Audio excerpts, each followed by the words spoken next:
feels like the equivalent of like going to the Jim Crow South through segregation and like not talking about segregation.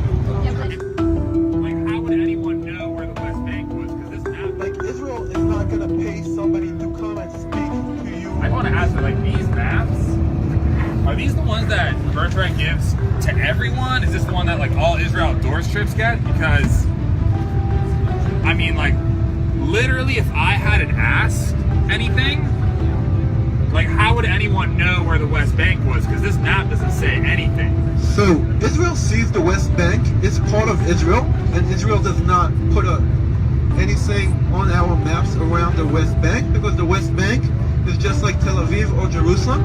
I mean, literally, like I said, erasing Israel, the fact that Palestine even exists, though. Palestine, if you ask anybody in Israel, But it's not fair. I think the real issue is that it's inappropriate for like all of us to be told that to be shown this map as if this is the truth, when like only Israel and the Israeli government seems to think that the West Bank is part of Israel, when the entire international community and Palestinians themselves would never say that. And the reason is because the people who live there can't vote, they're under military occupation, their water is being controlled by somebody else and they can't get enough access to it. And I mean, their lives are made like a living hell because they can't even like see their families in Jerusalem. They can't get to other cities because the roads are constantly controlled and they have to go through all these checkpoints. And they never know when something could be shut down or when their day could just be made a living hell by the Israeli military. I'm not saying this is the truth, this is what you should believe in. I guess my thing is, if Birthright, like, I'm upset at Birthright for only showing me this truth when I know there's so many other young American Jews like me, when this is the only chance they get to see this place. Israel is showing you what they believe. And also in Israel, it's very divided and people believe different stuff.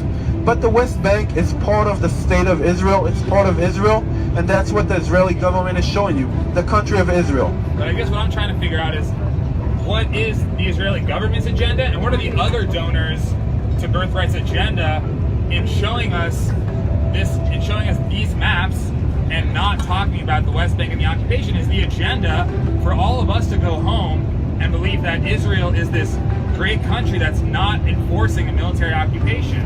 Because that's the agenda that I'm seeing, and that's what it seems like. It's free. I know. You didn't have to pay. You didn't pay for there's no such thing as a free lunch. You know, is it just?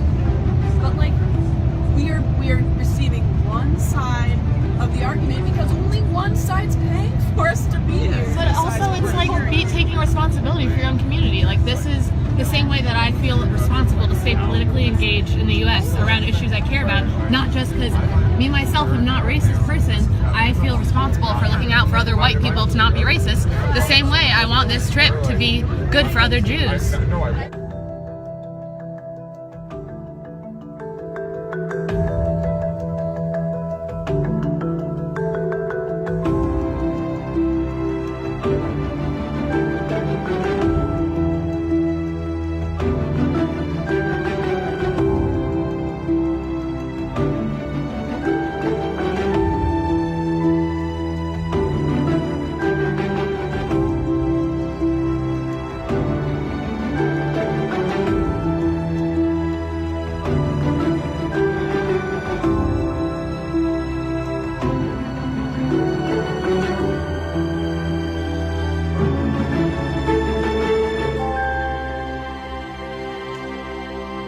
don't know. I think social change is possible. It is, though.